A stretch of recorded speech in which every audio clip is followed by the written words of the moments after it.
Firmingo line. Why does my back keep going back so far? This is like almost... Oh, I probably accidentally flipped a switch in your chair when I, it's the one on the right side, I think, to fix it. Content, live, Yep. monetization on, and we're good to go. All right, let me share it to Discord real quick. But just Kayla, while I'm doing that, on a scale of 1 to 2, how did you feel about... I'm so happy. I'm so happy right now. Like, I know I talk about Arcane a lot here at home, and I know you get sometimes probably tired of me talking about it, but I Never. just cannot stress enough how much Arcane is the most well-crafted storytelling. Like, I want to do a college level, like 4,000 level course on not 400. No, 4,000. I want to do a course on storytelling with Arcane and just going into such a deep dive. I have to, before we get started, just say that Daniel and I are not League players. So Daniel does not know League lore very well. We're quiet. Yeah, I think so. I know a bit about League lore because I lived in Korea and all my friends play League, and so I kind of absorbed it, and I know certain things about it, but you are completely in the blind. I am a League virgin, which Yeah. I've been told is a very good thing by everyone who's ever played League. Yeah, because you'll never leave. But what I'm going to say is for anyone who's here and kind of being like, hey, you guys don't know the lore, we're just putting out there, 1, we're not, and 2, if you're interested in the lore, go to the #1 lore YouTuber, which is Necrit. I also just want to say, don't play League. Because from the way people have talked with me about it, it's like a meth addiction in all the bad ways. So don't. But before we get into spoilers, I just want to say like initial thoughts, just as people are arriving and stuff, if that's okay. I think this was an incredible Act 1. It did such an amazing job of re-emphasizing the conflicts from the season before, while also building upon them. If I had one criticism, would be it. You said at the end of the first episode, like, they are not taking their foot off the gas. No, and they didn't the entire Act 1, which by the end of episode 3, I was like, this is awesome. I'm out of breath. I was like, God damn. And I think that they use those music montages as a bit of a crutch. I think you're more of a fan of them than me. I love music I also montages. just don't like that genre of music very much. So I'm love not. it. Yeah. So I put that on for my writing playlist. Yeah. So like, that's what I write to. I'm a Tyler the Creator fan. You're an Imagine the Dragons fan, and that'll just be something our children will have to deal with. It's not Imagine Dragons. They're just one person on the soundtrack. It's the Arcane soundtrack that plays. Riot Games music, entire music production. That is the week 1 on the syllabus that I will be putting together for my college level course on Arcane. We're just gonna talk music for a week. Well, I wanted to say, like, I also think one of the most impressive parts of this is... Oh, thank you so much. We'll get to the super chats in a minute. I want to say one of the most impressive parts of this was... There's a punk aesthetic to it, obviously. It's a steampunk, and it's got this, like, really overall, like, undergoing, cutting theme of just, like... a middle finger to authority. We're constantly seeing, like, any authority figure, whether it's the people operating in the underground or on the surface, they inevitably succumb to their own selfish desires, their own need for power, and that's what makes Jinx such an interesting antagonist to have just, like, operating in the middle of it, because she's the one person, as destructive and Joker-esque as she is, who's not making a power play. She's not going for a power play. The two people who aren't are her and Vi. Everyone else, even we see Caitlyn, which I won't get into detailed spoilers, the end of Act 1 is Caitlyn stepping into that, where she's now a part of this power dynamic. And so it really feels like there's one operator on each side, and they're there because of this intensely personal conflict. And it's beautiful that they're like the cause of all of this, but then they're becoming victims of it at the same time. So the way that I would want to like point out the 2 main pillars of Christian Link and the rest of the team's writing is they have built these 2 seasons to be a real great focus on mirroring micro and macro plots and having them mirror each other through the whole way. So you're learning, like, you look at Piltover and Zaun as a whole and the socioeconomic differences there. Piltover is always kind of ruling above, physically from above, and Zaun from below is constantly pushing against it. And you're having that same thing reflect down onto the layers of the Chem Barons with each other in terms of their power versus people on the council. That is the next mirror in. Then you go down to the next level, which is the groupings of people like Ekko and Heimerdinger versus Vi and Arcane. Like, you're going down to these levels, but they're all mirroring each other. And the beauty of season 2 is you really got the established placement that they have, their characters in the story, what they're representing. Like, Vi is really trying to, since the beginning, since her parents' death, trying to fight against Piltover, fight against the enforcers, be this upstanding person like Vander, really wanting to stand out.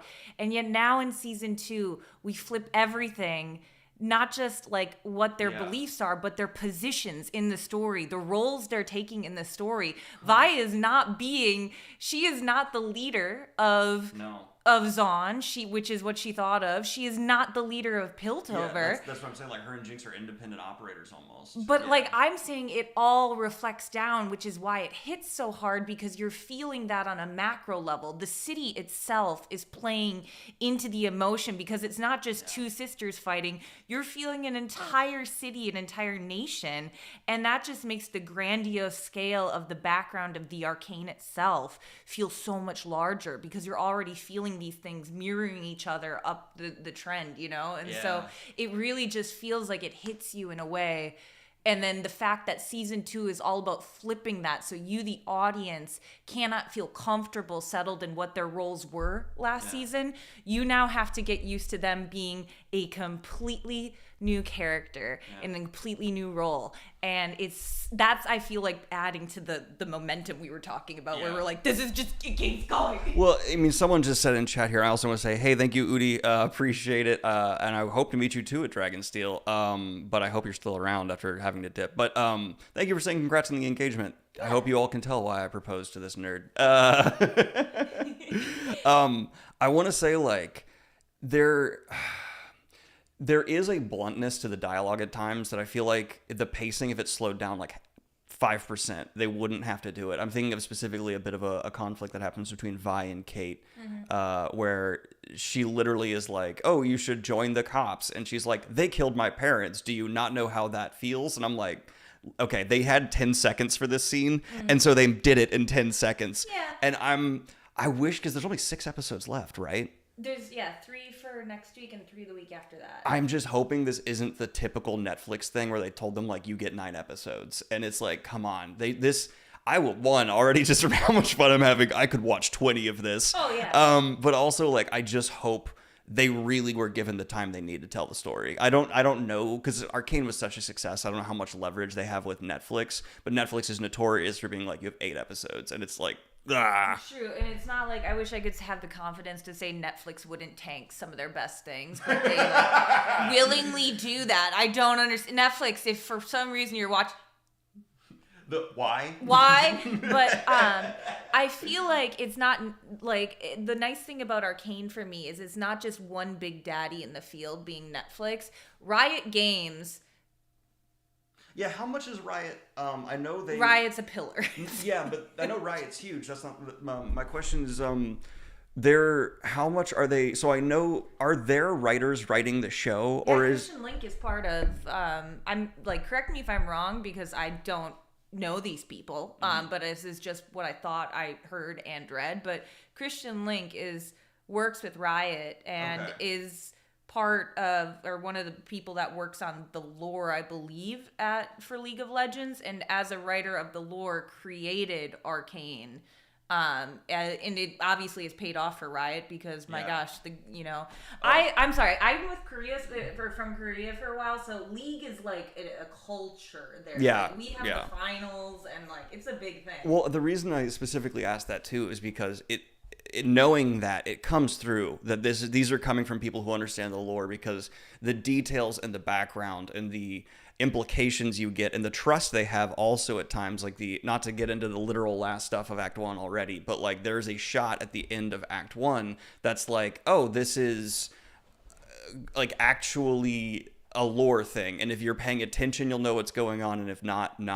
And I appreciate that, because it feels like so many shows nowadays are like, we're gonna hold your hand and we're gonna explain this and we're gonna explain it again, and then a character's gonna state it directly. Do you get it? And this animated show from a video game company finally has the like confidence in its audience to be like, we said it once in a scene and it's going to come in 4 episodes later. If you don't get it, that's your fault. Yeah. And despite my criticism about a lot of the emotional stuff being a bit blunt, in terms of the narrative, they are really trusting with like, you are watching because this is fire. Yeah. Well, and thank you to Nadia who's in here, because I'm not sure if Nadia either is just a mega fan like myself or happens to have inside knowledge or just a League fan. But yeah, so it's independent. Netflix is just a distributor. And like I said, Christian does work for Riot and is the internal Rioters. But apparently Riot bought out some of Portrayal, which is the animation company in France that does all the animation. They are amazing. Oh yeah, I follow every Portrayal artist I can possibly find. I just love waking up in the morning and being like, wow, that's actual incredible art. Can you, after we're done with the live stream, go into the description and add some of their Instagrams to the description? That'd be awesome. That way, if you all want to follow them. Well, and let's talk about the art, because that's what the animation is, the art for a minute, because I had assumed, like, you can't really improve on Season 1. Like, Season 1's art, I was like, that was some of the best animation style and execution I've seen. But aggressively, especially in the opening episode, it felt like not to steal a YouTube channel name, every frame was a painting. Like, I could just pause and pause and pause. It is liquid candy in the eye. Unbelievably so. And that's kind of what I was getting to with like the punk aesthetic. There's like a bit of a punk aesthetic where it's over the top when you're down below and when you're with Jinx, and then you cut to this warm, luxurious wealth above. But because of how well the story is set up with just the visual language being communicated, you end up kind of like resenting the wealth you see up top, because you know, like, as compared to what we're seeing below, but it doesn't make below drab. It makes it have different colors that are appealing. And so there's this language going on where in the 3rd episode, you just see, I think it was Mel's desk, and it's this like huge opulent thing. The white with the red stuff. Yeah, and I was like, wow, that's a pretty desk. Wonder how many orphans it could have fed. Like, what are you doing with your money? Like, and that's the thing, we were talking about the conflict. We're like, I don't think there's a wrong side. There's just shit has happened. Well, and I think the best thing about the story is that it's so tight, because when you stand in every character's shoes, you can see why their train of thought makes sense. Yeah. It's not pushing, the plot isn't pushing the characters are necessarily pushing the plot, which is such a hard thing for writers, which Christian Link is a writer for Riot, but like, this was their first story they've ever written. I wanted to reemphasize that League of Legends had never told a narrative before this. They have their lore masters, and there's the lore on, like, you can go on the website and read background stuff about it. Right, but there's never been here is a book narrative.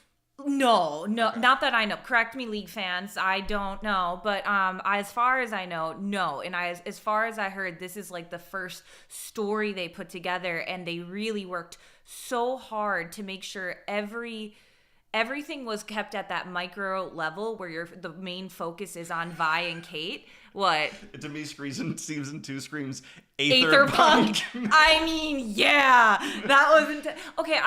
It's a gas heavy opening. It is. I feel like we need to kind of structure this, or we'll jump all over. And so I do want to talk about the art, but then I feel like we should do just episode by episode. Sure. Otherwise, we'll be jumping. Yeah. But as far as the artwork itself goes, I'm sure you're aware, but it just was re-emphasized. The colors that are assigned to certain characters or certain places. Like, you see how Ambessa is, this red and gold. And for those of you who aren't nerdy like me and dive into lore videos, I might have spent, after Ambessa's music video and skin release, I might have just spent a week looking up all that stuff. But I don't play League. But there's the colors. Will you ever? No, I already have an addiction. I play Overwatch. But I've always been into cinematics and storytelling, and the way that League has been able to get me so invested, non-League player, into the lore enough to want to watch a skin release and deep dive and break that apart is really impressive. But you see they keep those color coordinations. You know when you're in a scene where you are. So even though we're jumping around to all these places and these events are kind of coming real fast, you get the feeling of everything because those colors have been pre-established. Yeah. And I'm really impressed with that. It's quite literally a color-coded show. Like, through and through. To the point where, like, I knew we were in a Jinx area just because I was like, spray paint, she's coming in. Like, we know that right away. But, okay, let's structure like you talked about and get into... There is a book. I did not know that. I knew there was one book that came out after the show called Ruination, and it got reviews from what I understand. But getting to the episodes, let's talk about the opening, because you and I both were blown away by it's funny, in another show I'd be like, maybe they made this choice just because they had a low budget animation and it was an excuse, but they clearly like make the opening almost kind of look storyboarded for the grieving process for Kate's mother, because they like strip it out, you just see her, and the rest behind it is like clipping and slowly moving, black and white, no detail. And you said... so I was talking, I had to force myself not to pause Arcane multiple times. I had the remote for a reason. Yeah, but I loved what they did with that, because as anyone who's gone through a terrible grief knows, that it's kind of like the rest of the world sort of... You almost black out a little bit through it. You're just kind of floating and everything's still moving around you, but like you're not really there. It's just desaturated. It's very much that grief and trauma response. Yeah. And so then to have the only things in color be the things that they're most focused on. And for Vi, that's Caitlyn, and Caitlyn is in such sharp detail and color. But for Caitlyn, it's her mother, and you see her there in, as the flowers are coming down, and that's all she sees. And then as she focuses and we're moving the story forward with what do we do next, that color just immediately clicks back in and she's just breathing. You get that shot, but you see how everything refocuses again. And it just really puts the emotional, without saying anything, about how she's like, I have grieved, I'm going through this, and now I'm locked in. And it spoke so much without having to say anything, and that's beautiful storytelling. And I'm not well versed enough in animation to speak on when exactly this trend started popularizing, but I've noticed, especially since the first Spider-Verse movie, it seems like animators are a lot less afraid to play with more elements of animation, frame rates, changing styles, desaturation. Like, obviously it happened before Spider-Verse. I'm not trying to say like that movie started this, but there is this freedom that movie kind of made more at least known to the mainstream, and it seems like Arcane is running where Spider-Verse was already running, but it's like in pace, because from the first episode to the end of the last, there are, desaturations, changing frame rates, stuff like that, maybe some people don't even notice, but it's that the infamous Red Letter Media quote where it's like, you don't know, but your brain does. Mm-hmm, it affects your emotions, even if you may not like consciously be aware of it. Definitely. And there's two comments here I just wanted to point out. Voices Ulerio says, League does have lore, but in the past it was more for the sake of just like explaining the characters themselves. Like, think of Jinx being short stories. Well, and she was the manic pixie dream girl of it, and she didn't really have like there wasn't this back thing of... You're my manic pixie dream girl. Stop. But like now it says the League is more about story and really making that lore kind of fit together, which I would have to say puzzle piecing together like how many years worth of just random lore. So it's like... puzzling it together to make a story is a skill. So it's like if the Silmarillion came out and then The Hobbit, and we're getting The Hobbit now. Kind of. It's like they had this lore, they had this like short stories and stuff to make it all kind of together. I'm not saying it's literally like, it was in depth with the Silmarillion, but like from a structural standpoint, it was like Silmarillion, then you get The Hobbit. Exactly. And they're going to do a different story after Arcane, and maybe that'll be Lord of the Rings. Well, and and also I want to say, just point this out again because more people are here. White Blank says Necrid is a beast with that. Necrid I lived that channel for a while after Arcane 1 because I don't play League, and I wanted to know lore, and I was educated. I just had a flashback to the first time I told you about Arcane, and I was like, you should really watch it. I think you'll like it a lot. And I remember you were watching it on your laptop while I was reading a book next to you, and it was the end of like the first or second episode, and I look over, you are like hunched down in bed, hood up with pillows around you, and you just turned to me and you went, "It broke me."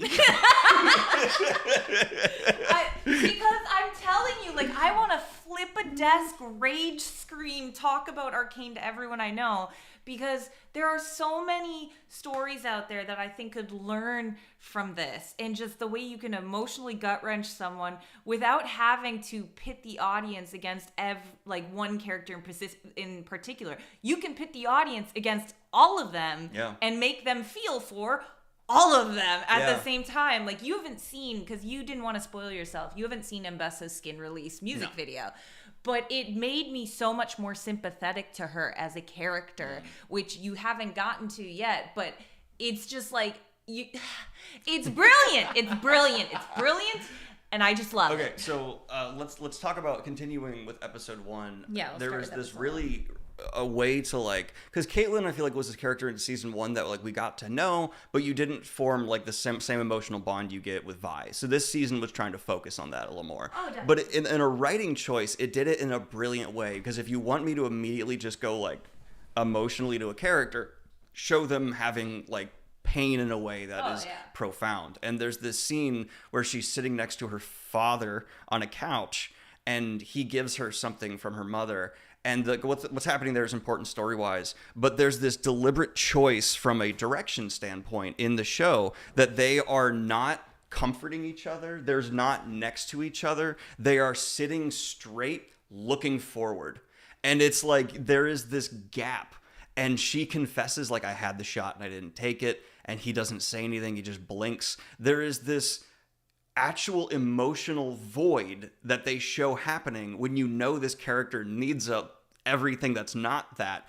And that was a way through writing to make me care way more about her really quickly. And it was done through writing, direction, animation, and a relationship that we didn't even get too much of. Like, her and her father, we don't know super well their connection, but its absence was suddenly this like chasm that made me all of a sudden be like, Vi, kiss her. And then she did. Okay, so I just want to address two things. Somebody mentioned Schnee in here. How many times have I told you about Schnee? I want to say I'm not sure if I walk in on you watching Schnee more or Dylan is in trouble. So yeah, no, I'm a Schnee believer. I'm a Schnelieber, so I will. Is that his name for his audience? No, I don't know. I made something up. Please Schnee. don't Schnee. Yeah, please don't Schnee. No, but Schnee is great. If you're into Arcane lore, Arcane and character breakdowns, the way I obsess over these things, go to Schnee after this is done and watch everything. But then the thing that I wanted to talk about, because I thought, yeah, that intro was really, really solid. But one of the things that got me so hyped, I almost stood up out of my chair, was I want to get to the scene. It's a whole scene, but it's the Jinx and Savika fight, like where they kind of like are fighting against Shmi, but also the introduction Jinx has to this little Isha character, which again, you don't know the music video, but the character's name is Isha. Please, sorry, excuse my ignorance. That guy they were fighting with like the spinny arm and everything, he is the same species as the little professor. No.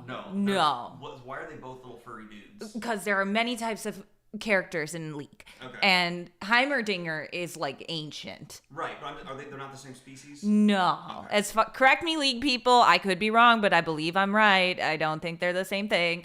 But so I wanted to say that whole thing was an emotional ride for me as well, because you're getting the introduction of. So maybe I'm thinking to it. No, I'm not. I know I'm right.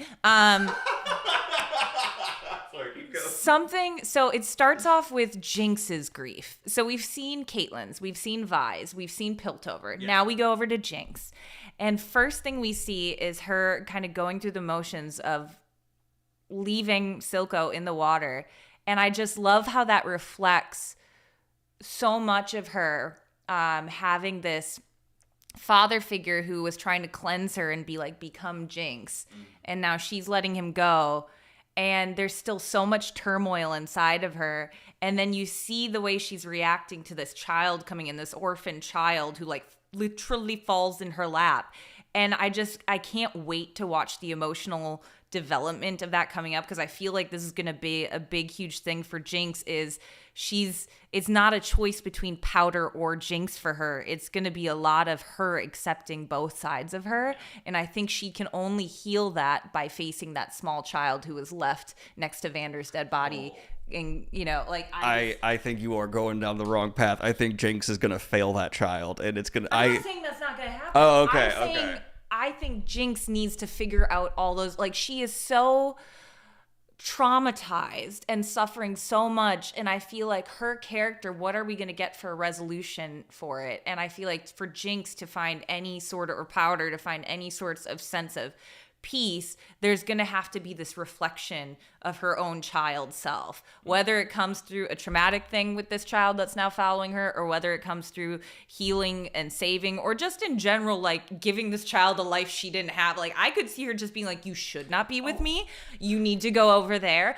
I'm a deuce, but I'm glad that you came into my life. Like, I don't know what it could be, but she needs to heal that. I was completely wrong, because when the little child showed up, and she looks deliberately a lot like Powder. Oh, yeah. And I was thinking, oh, it's not real. I was thinking when the child showed up, I was like, hallucination. I was going for like that side of it. But then all of a sudden the little kid puts a gun to Vi's head and Vi's freezes. And I'm like, oh, it's real. I was like, oh, it's a real child. So the whole time I was operating thinking it was Jinx's like manifestation. Okay, a lot of people are saying they both are the same species. Yeah, there are some people that say he is not Yordle, and there are some people that say they are Yordle. So I don't know. But shout out to Dylan is in Trouble fans. Hello, fellow troublemakers. I also want to point out, though, we both agreed we were in the adorable scene where Heimer and Ekko are breaking in, and they're doing their little like scheming. Yeah, Kayla and I like borderline at the same time went, oh, he's so little. Like, no, he whittle. Yeah, we agreed. He's not little. He's whittle. Whittle. But yeah, I was like, oh, she's clear. Like season 2, her insanity needs to escalate. So I saw this child. I was like, it's a external manifestation of her madness. Maybe like some part of Powder still alive in her. And then it's revealed not to be. And I was sitting there and I went, oh, my expectations were too low. Because I was like, that would be like the not dumb, but like really overdone. It's not real. Like I just saw it happen in Lost with Hurley having a character like that on my rewatch of Lost that I'm doing. And I was just like, that whole subplot in Lost, I was like, yeah, I've seen this a million times. Call it from right away. And then Arcane was like, bitch, you thought? But that's the whole beauty of Arcane's writing, is everything is like, bitch, you thought? Yeah. You thought?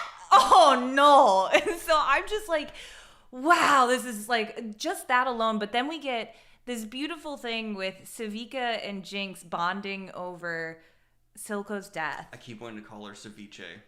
The ingredient. You use it a lot in cooking. Okay. So, but like that fight scene, the whole arm, like the bonding over their just like grief and like the way that they had this relationship with Silco, it was just beautiful. The music choice for it was outstanding. It was like a fun scene and yet violent, and I love how they balanced that tone of like bringing the bright pops of colors, the fireworks, you know, the little spinning things, reusing those parts so you really feel that it wasn't like Jinx just got parts from somewhere and made Savika a new arm. It was like, no, you live in Zaun, you have to repurpose, you have everything is reused, restructured. And so to make this wonky, goofy arm that is still absolutely deadly. Yeah. It was so well balanced because I found myself smiling, but also going like, oh my God. Well, like, okay, so I love that you hit on that, because the interweaving of the writing for personal conflicts into the greater schemes is possibly in like the most dissectable part of the show, because we get everything you just talked about. And that personal relationships that then informs her obviously not being willing to allow the underground bosses to like make Jinx be like just given over, because like that's not what we do, that's not how we survive. Yeah. Practically in that moment that probably would have been a solution, but at the same time it can't be for her, which then leads to this fight in this alley, and it hyper well defines how intertwined all of these people are to Jinx. None of them can betray her when they're on the underground, yet she is not a actual political figurehead in any way. She will not maintain power. She rebukes power. That is not a part of who she is. It's almost like a better version of the recent Joker movie where he like starts this political uprising in the background that you just kind of see delivered in news broadcasts at times. That movie is so overhyped. Fight me. It's good. It's not great. But like this is a smarter version of that where it is so informed. It's so built up, and you have these people pinned down into having Jinx be an icon, but she cannot be a leader. And then they actually visibly represent that because apparently every tree in the kingdom has been cut down to print Jinx's face on wanted posters. They are everywhere, but that makes her feel more like an icon. Yeah. It's like when you see, you know, a political leader's face everywhere, but it's a wanted poster. It makes her very much so seem like a straw hat. Just putting that. She would be a terrible straw hat. Can I interject on something, or are you still going? No, go nuts. So something that I really wanted to build off of this is you were saying like, Saviga, not going to hand her over. But that also mirrors what Silco said before he died, which like, I would never give you up. I would never betray you. And then Vander had been the type that was like, we don't give up our people. We don't do this. I will go up there. You stay here, Vi. And so the fact that you get Jinx's true pain when she sees Vi coming in through the gray into their once home and seeing her on that other side, hunting her down. The fact that Vi would hand her over from her perspective, the betrayal that must be, like, you really felt that pain because there is one rule in the underground that is like pretty much entrenched in everybody except for the Chem Barons right now, who are kind of like, yeah, we'll hand him over.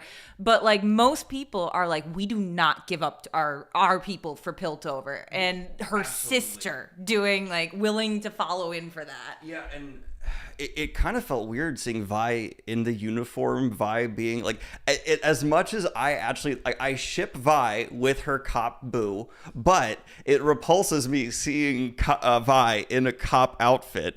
And then I'm seeing Vi hunt Jinx, who I think needs to be caught. But Vi is actually on the side of the people who I don't like that much. But the people who are hiding Jinx are also monsters. And for some reason also, I just want to say this, Jayce, well, the guy, yeah, he's the only person who's like, I think I'm trying to be like, he is like the closest thing Arcane has to like your typical guy protagonist. Like, I'm gonna solve problems because I'm a smart guy scientist with hammer. But every time he comes into a scene, for some reason, I'm like, I just stop talking. He's so smart. He's like, obviously, we'll get into his like lab assistant that he forced back. He's a himbo. Kind of like he's a scientist, but like at the same time, I'm like, you're a himbo, kinda. I don't know why. Every time he touches the plot, things go horribly, and he's got this like ambition of like, I can solve the problem. I'm like, sit down. You don't know about these sisters. Like, you don't know. Well, and I also want to say there was a line up here, and I gotta acknowledge it because it was so freaking funny. Somebody said, "I'm only here for Lisan al Viktor," which we will get to. We're gonna get it, but I needed to acknowledge it now because that is funny as heck. Well, like, okay, let me just defend the himbo thing, because we've seen like how dangerous these little like orbs that can be made into bombs are, and this dude's like, I'm gonna put it in your blood. Like, stop! Everything that you do, stop! He is the guy who's like at, what was the name for the developing the nuke? Project Manhattan, whatever. He's Manhattan the guy. Project. Yeah, he's the guy at the Manhattan Project who like accidentally touched the two things and killed a bunch of people with radiation. He's that moron, but he doesn't die. He just keeps touching it and exposing people to radiation poisoning. Real quick, Mehmet, Daniel doesn't know about Black Rose. I do. We will be talking about it once we get to that part of the episode. We're just kind of trying to keep it normal, so don't worry, we'll get to that. I have to explain that to him. We've done a good job of not that we're doing great, but we're trying our best here. But I do want to say, going back to Jayce, because I did forget about him in the beginning, that opening where you get him blinking and running carrying Viktor was so well shot, because like Viktor, right when the explosion happened and he sees Viktor dead, you know, he's checked on Mel good, Mel alive, Mel here. And then he sees Viktor, and the whole shot and scene is just him blink, Viktor in his arm, panting. Blink, Viktor on the table, panting. Like, you get that chaos that he's not really thinking in his right mind. It's not like we see, oh, I must pick him up and rush him to this place. He puts him in a Battlestar Galactica bathtub. You know exactly what I'm talking about. If you've seen Battlestar Galactica, the Cylons are reborn in these tubs of white. Let's be honest. It's YouTube. Okay, but it's not goo. And this guy just throws them into a more colorful version of that. But as soon as he put him into that, I expected him to do like the Cylon Oracle thing where he's like, the dog in the orchard. 1, 2, 3, jump! Like, I was like, when's it happening? Nadia says, I want to know how Mel and Jayce survived. Okay, this was me going off of... I literally said that in the opening scene. I was like, how are they fine? Okay, this is just me going off a Necrit plus Schnee plus other people who I can't remember but certainly deserve the credit, deep dive lore that I was following. These are just theories. I know nothing about lore. I feel I need to state that for all the new people coming in. There is some theories that the gold the gold that is either someone just explained it in chat. Yeah. I'm so late to the stream, but has anyone mentioned how there is a ring in the council room that doesn't have any cracks in the floor, showing where Mel's power protected her and Jayce? Wow, that was great timing, my friend. I need a dramatic entrance for that. Told ya!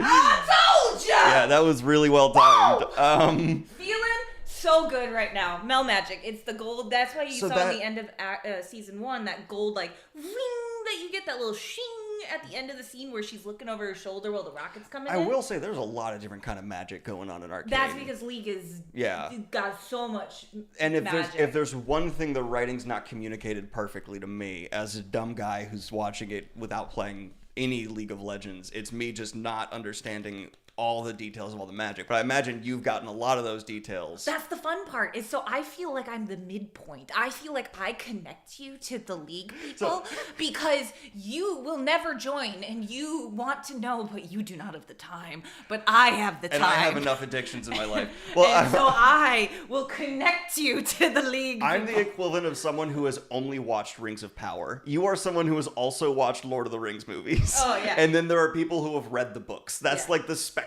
that we're on right now. I feel like I am like a connector between, I am the thing holding people together right now, and I'm just like, this is great. But yes, that is Mel's. I'm so glad I'm right. Thank you, whoever wrote that. Who is that? Ruby? Thank you, Ruby. That confirms what I was thinking it was, because this has something to do with certain gods. Is it a sun god? League friends. Is it a sun? It looks sunny. It would be weird if it was not. There's like two like different religion-y things to do with that. But I know, like, again, I'm not asking about the lamb and the wolf.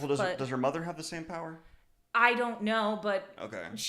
So that's, you need to watch the Ambessa MV. There's a whole backstory on Ambessa's entire thing. I just want to say there's also a shot in episode 1 of her mother sitting, and she's sitting in the most unjustified posture I've ever seen. She is sitting on a chair, sitting sideways with her arm like this, flexing, and you can tell it was just the animator who was like, we need you to know she does CrossFit. Like, we want to establish that she is ripped. Shurima, thank you. Mel's answers may be from Shurima because that was in the MV. So there's the thing you need to know about Ambessa, and you heard her say, do not talk about my family. Keep my family's name out your mouth. Ambessa is very overprotective, as you can see, of her daughter and her son who is killed. And if you watch the Ambessa skin release and music video, I'm talking to anyone who hasn't, you'll get the whole thing of what led up to her into the position that she's in now. And I have a theory in my head that she either like got some tattoo or something embedded in Mel's skin to protect her when she sent her off to Piltover. Because I have a feeling that gold that's mirrored is something that what's her name? Ambessa brought from Shurima in her past in Shurima, rather than like the Noxon red and black. Well, there's got to be like at least a whole ass video out there by one of these people who does Arcane talking about the symbolism of the different tattoos, because there are so many different tattoos on characters that represent a lot. All I know is that it's got to be a very lucrative business to be an artist of people's skin. I mean, this the world. shimmer one that we saw too, with the brush. There was that one. But I'm some of them. I think like there's Jinx's seem more aesthetic instead of having powers or symbolism. She just has like gaseous forms on her because she's powder. She's powder, yeah. But like Vi has just her name, but then you have these people who like I see a lot of symbols, especially in the underground, where people on their neck. I mean, that's even how Vi. We're getting into episode 2 now. Episode 2. It opens with this attack on a service or an unveiling of a statue, I think, for the people who were killed in the attack. And she sees a tattoo that's like gears and very underworld, and it leads to an assault, which I really thought we were going to get as like this guard slowly walks onto the stage and he's not being questioned. I really thought we were going to get a moment where he just domed Mel and that was going to be her death. And I was going to be like, oh my God. But sorry. Well, I just want to point out that I'll wait till you're done. Finish your thought. Yeah, good. But she doesn't die in that scene, and it continues on. I will say I was a little bit like, they said they took every possible security measure there, and I'm like, a guard who was in street clothes walked on stage. I don't feel like every possible I think like when the president's on stage, a beat cop from New York couldn't just like walk on the stage without being like, hey, why do you have a giant duffel bag? That's a little suspicious. Well, something that you got a little wrong that I just want to correct on is the blue here that you mentioned on Jinx, and you're like, she's good, she's powder. It's actually, if you remember the flare that she shot off, those were the blue flare lights going down her body that she shot off for Vi when she had that one thing in season 1. Oh. That's what that represents. So it's all like a calling for Vi there. So I just wanted to correct that, not trying it's not correct. I just didn't catch it. But so something also that I might be wrong, lore people tell me if I'm wrong, but I noticed, so I hyper analyze because I have a problem, and I could be wrong, but it felt like the guard that was coming into the memorial, it didn't look like the tattoos I'm used to seeing in the underground, or maybe it was, but I was like, is it Noxian script, or was that an actual underground tattoo? Because with Ambessa's skin, she has all these Noxian scripts coming out on the new ones, like that's in her body. Right? Yeah. And so I couldn't tell, because I was like, is that a hint and a call out that this was already Ambessa kind of putting it in there? Or if it was an underground and just the Chem Barons, then I misread that. Well, as soon as, how do you say her name? Ambessa? Ambessa shows up. That's when I looked at you and I said, okay, she orchestrated this. Because we know she likes the escalation. That's her end goal. And then now looking back, the reason Mel wasn't just shot in the head was clearly like she was, okay, these people can't kill my daughter. That was part of the deal that they made in some way.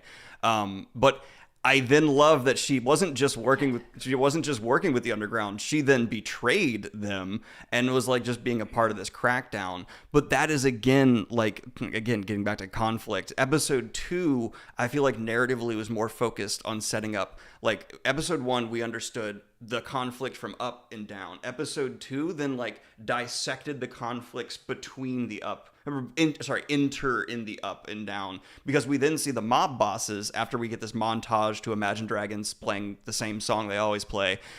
We get like the people disappeared from the desk, the people remaining not agreeing on how to handle this, and then up top we learn that she orchestrated this assault and that she is then trying to just ramp up violence, which impacts episode 3 so much. But every episode has a clear, like, obviously, like, aside from the personal stuff going on, a deliberate, like, self-contained escalation of events. And I think that's part of what makes the show so addicting, but doesn't fall to the same problems a lot of other shows do. Because we said it did feel like all gas. Mm-hmm. But I'm at the same time watching Lost, which is another show that is like, thing happened. It's getting tiring, though, watching Lost. I'm not hating Lost as much as I did the first time I watched it. I'm actually having a good time. But it gets exhausting to just be like, thing. Where Arcane is a writing approach, it's not making the mistake of not being sure why every single piece is put into place. Mm-hmm. And that's why every episode, I was thinking, okay, I'll watch the first episode with you, then maybe I'll watch the second and third on my own. As soon as the first episode's over, it's like, I'm gonna pee, and then I'm gonna get back here, and we'll go and finish it. Well, and if you don't mind me coming in here, thank you to everyone who told me about the tattoo. I'm glad that was cleared up, because, again, wasn't sure. But the thing that I wanted to point out that you talked about is, like, how we kind of sensed Ambessa, like, they made little hints, which was, like, obvious, but it was meant to be obvious for the audience to understand.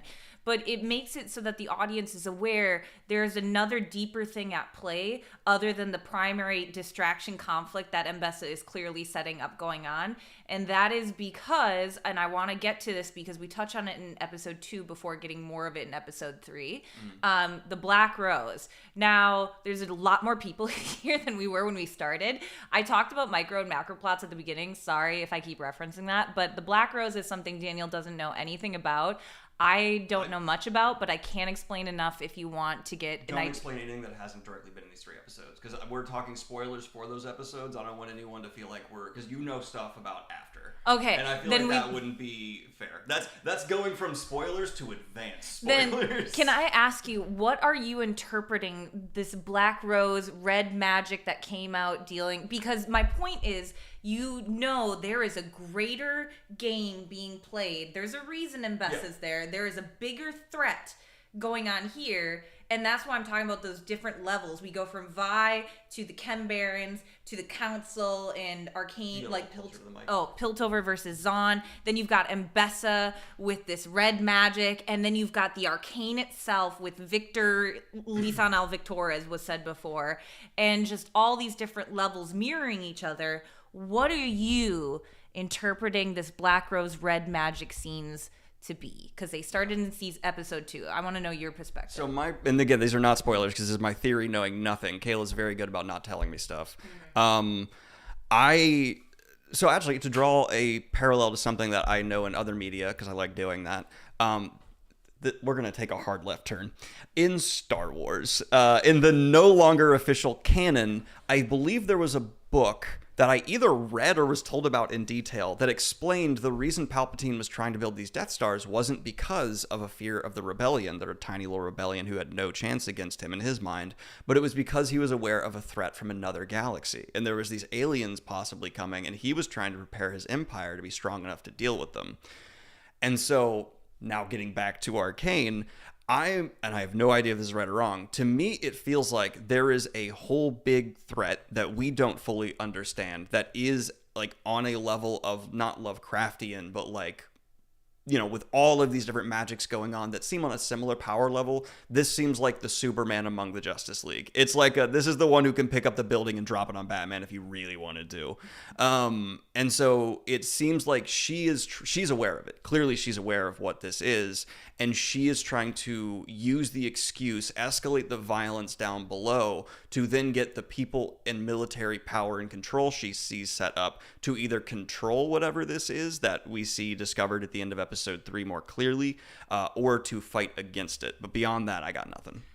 Okay, so everyone, if I can just ask a favor in the chat, please don't spoil anything for Daniel. I also am not a League lore player, so I don't know everything, but I do know the Black Rose, who's behind it, what's going on in the relationship with the people involved. So I have that. Daniel asked me not to tell him anything, so if you guys could respect that too, would totally appreciate that. I'm not gonna look at chat for a minute. Yeah, don't look at chat for a little bit. But I want to get what the context is, but just. Yeah. But the reason I think it's like an above magic thing is every other magic, I believe till now, at least most of them, haven't had too different of an animation approach. Like they, you know, the blue explosions, they sometimes cause like funny animation things that are cool. But when this Black Rose comes in, it's like, okay, and now we're gonna look at some comic panels, or like it's just something totally different. And if you're trying to communicate through animation something being above or beyond, if you break the rules of the established animation, that shot where Mel is looking up at the power coming down around her, it almost tore me out of the show because it looked like a hand just coming in from outside that realm. And I was like, oh, okay, this is the next level. And okay, so it's either a threat or it's something that can be controlled and someone's trying to control it, because that's like the two paths that make sense narratively. So that's where I'm at, and you're biting your lower lip. No, I'm just excited to see what happens for you. Like, this is for me. I just want to say, as like someone who's not giving away any what is it? What are we calling it? It's def advanced spoilers. High Noon said they're def advanced spoilers, so I'm not going to say anything. I just wanted to say it was really cool to know that after watching all the trailers and things, to have that confirmed so openly, it wasn't just like are they doing it? It was like, no, we're doing it. We're doing it right now. Someone asked a question where they said they heard it was supposed to be more seasons. I never heard that, but they're still asking about the pacing. It is all gas, no brakes, but they're doing a good job with it. There's blunt dialogue. There's stuff where clearly they were just like, we need to get this conflict defined, say it.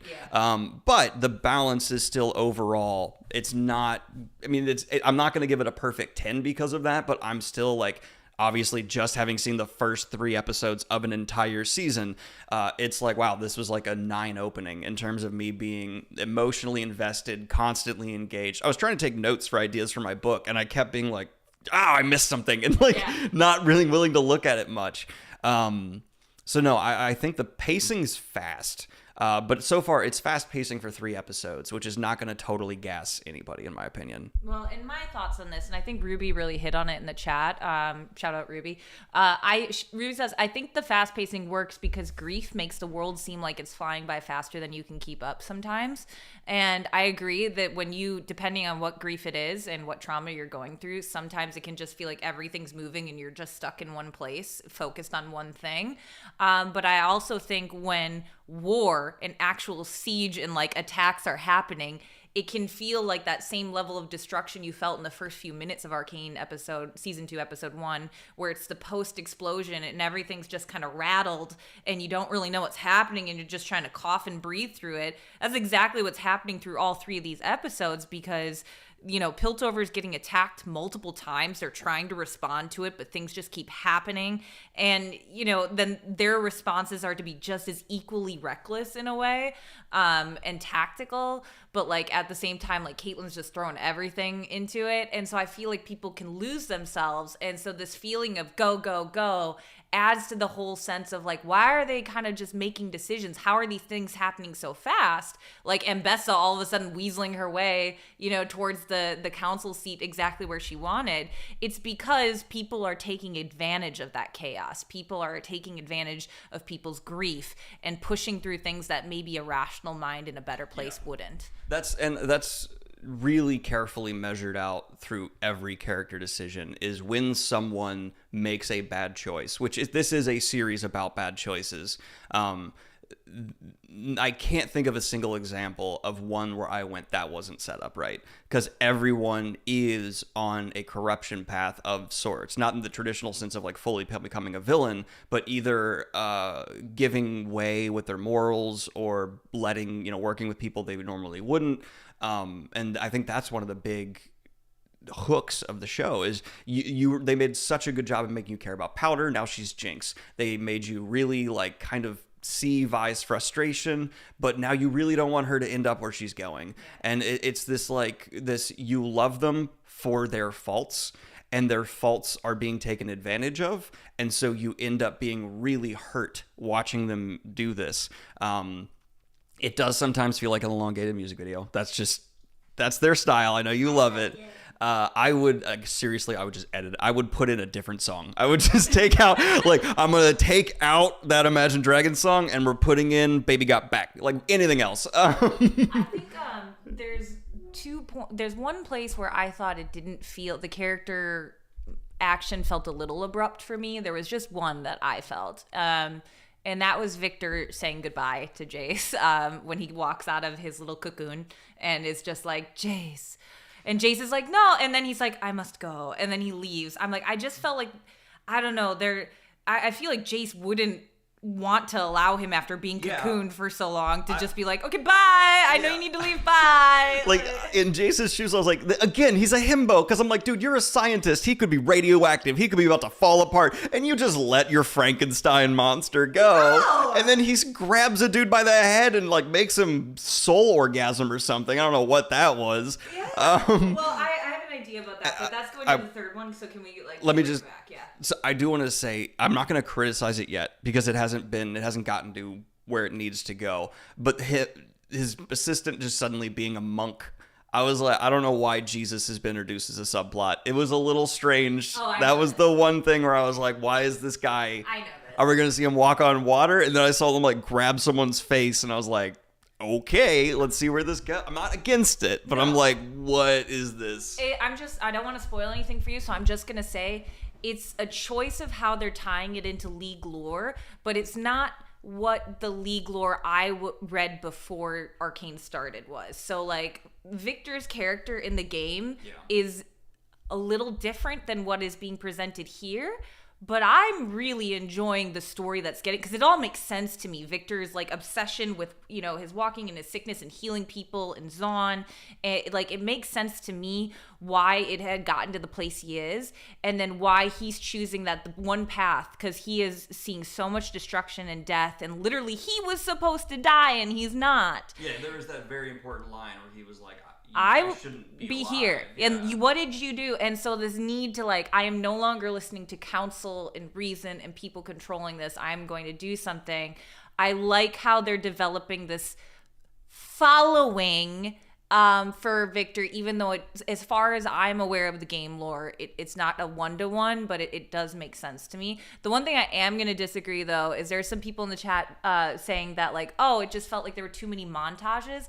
I just think you got to point out that there are 6 more episodes, and this was a great way to get through a large chunk of scenes that would happen. You need to have Jinx grieving. You need to have Kate and Vi grieving. You need to have Piltover responding. You need to have them reflecting on things so we get the emotional impact. And for me, the montage sped that up. So by the time we get to Act 2, we're going to be able to spend more time. If they stick to montages in Act 2 and Act 3, I might have more of a issue. But to me, this felt like an Act 1 of a sequel where I'm they're just trying to get you caught up with all the things that are happening in the underground and Piltover so we can refocus on the micro plot. I agree that the choice was made for a reason, and I think it is accomplishing what you want. But I do think still in execution, there are certain times where I was like, and cue song, okay, and you can. The song. No, it's not even that. It is the actual montage too, because it can feel like a crutch, and it is a bit. But crutches aren't bad in storytelling; they can be needed at times. But I just want to say, as someone who's not as into it as you are, it does feel like that. It feels like, okay, we need to get this done. We don't have the time. And I'm like, all right, you got it. It did do it, but nah. But I want to get back more to Viktor for a second, because I like what you said. He's developing a following. Clearly, we immediately see he's doing the typical prophet figure type thing. I don't know if he's a prophet yet or something, but if you're writing a prophet, you have them heal someone and people bow and, oh, you're a god. And it feels like he is going on a godly path. And I don't think he's connected to the Black Rose, though. That's totally different. I don't think he's done anything like that. But from a storytelling perspective, they parallel him healing somebody with stuff going on with the Dome and the Arcane and the Hex Core. The super mega macro plot. Yeah. And so I know he's going to be a source of answers, and from a writing perspective, they're setting him up to be, the character whose mind and thinking goes beyond to comprehend what the other people don't. So I'm predicting Ambrosa's gonna kill him or try and stop him, and that's where her arc in because she's being set up to be involved with the Black Rose stuff. He's being set up to be I walk on water Moses, and I think they're going to come to an impasse, because also from an artistic perspective, seeing the Black Rose stuff happening against his magic will make an animator just be all the happy. So I think yes! Yeah, I think they're trying to set that up visually with the different sources of greater power and character wise, because he's obviously going to be, I want peace, stop, they're destroying the sky. And meanwhile, she's like, what if we put guns on my nipples? She's like, guns, force, violence everywhere. She starts literally doing the the Wolf of Wall Street, we're getting the power, I wish somebody would make a shot of Ambessa in the Wolf of Wall Street. But you know what I mean? She's doing the macho, like, brute force, like, okay, we're gonna militarize, and then you have a guy paralleling it down below who's like, give peace and love a chance. So, like, I don't know. I'm thinking that's that arc trying to predict going on. But okay, let's talk about episode 3. Can I answer just real quick? Oh, yeah. Because you said a lot, and I just want to say that for me, I didn't, one, because I know things, but 2, it just, for me, the way I'm feeling about the magic itself, I hadn't really thought of it the way you did. I had just really thought, oh, that's a great way to showcase that, like, these people think they have hex core figured out and have hex tech figured out, and they're, you know, manipulating it. Jinx is doing it, you know, Jayce is doing it. And then we've got these 2 giant mega magics reflecting each other, and whether or not they'll engage or not, I can't tell. But for me, I love how they're clearly so different and so unlike anything both Piltover and Zaun has ever seen. It gives you that feeling of the larger world of Runeterra itself and the larger things that are going on in the League actual universe, like of just what is this? What is this? Because there's a whole civilization of people here who have no idea what the F it is, including Heimerdinger.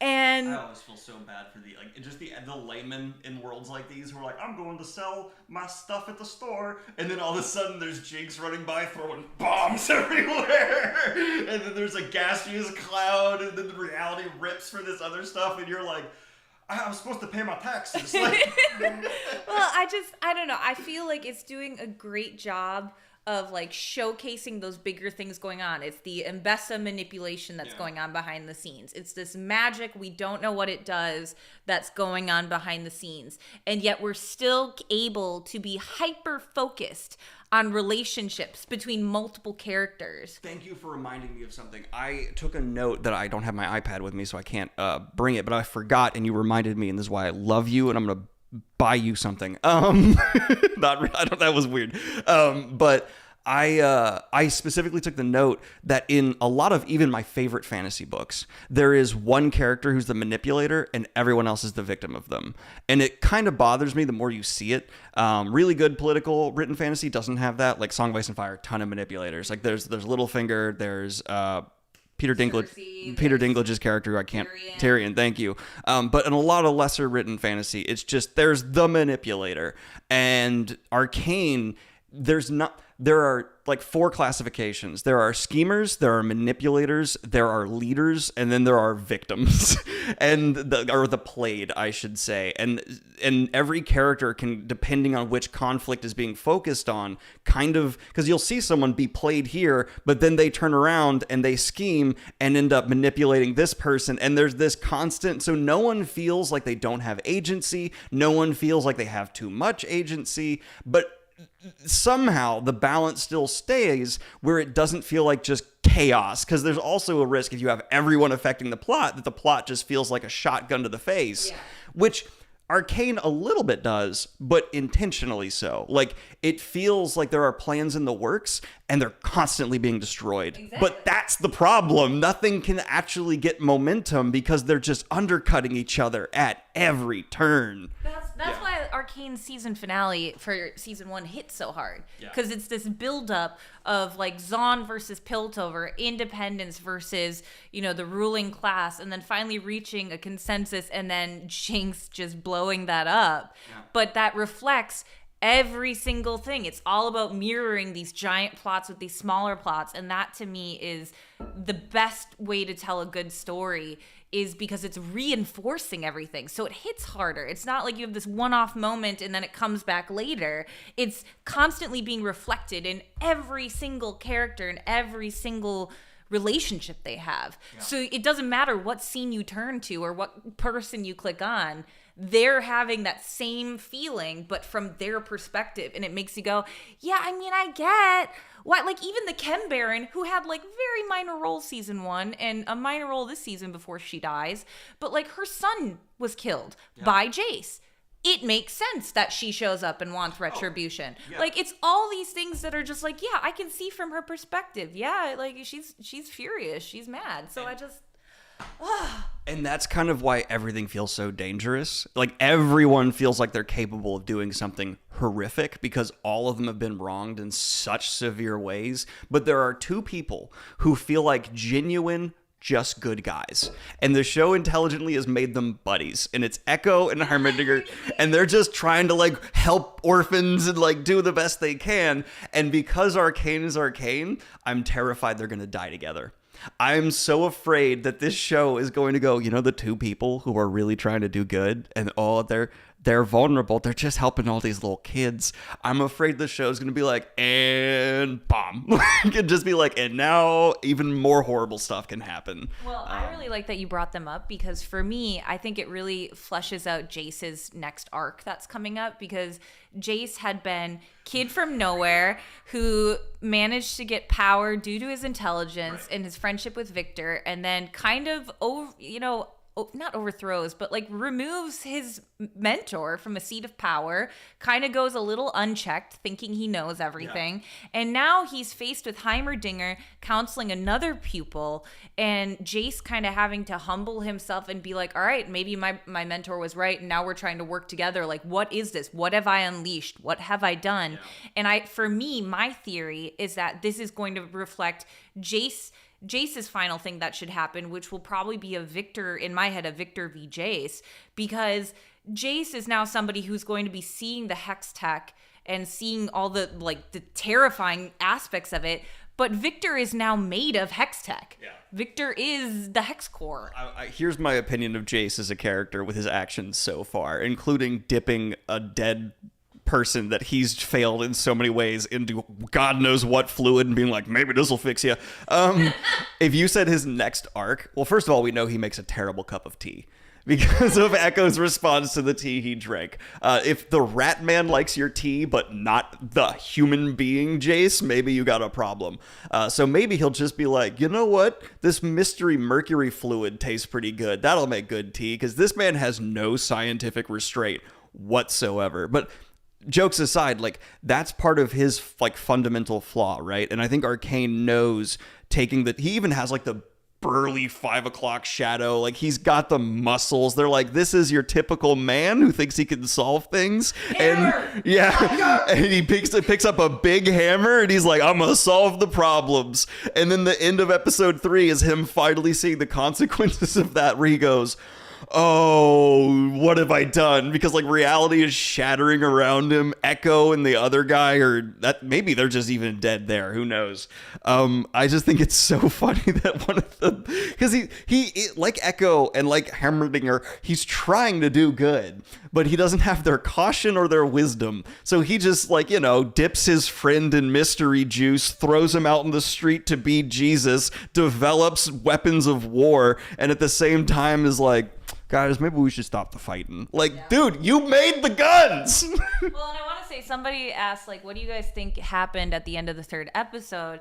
My theory, and this is just a theory, but based off of the conversations that those characters had, the 3 of them, they talked a lot about natural, what are those symbols that they were talking about? The natural runes versus the natural, the carved hex core runes that they made for the hex tech. They talked about natural ones. They had a whole thing about how if you side, that's still a communication. So I feel like whatever's being sent up next is going to be some explanation for what is the arcane, because we did get in the trailer this whole the arcane is waking up. And so I feel like we, the audience, now have the breadcrumbs. So we need the information. We need the slice of bread. Now I need some sustenance to figure out what all these breadcrumbs meant. And I feel like they set it up where we're going to learn what natural ruins are. They talk about where the arcane in our world meet. And because there's this distortion of reality and the way that reality changes around that and the way they turned into almost what the hex core is,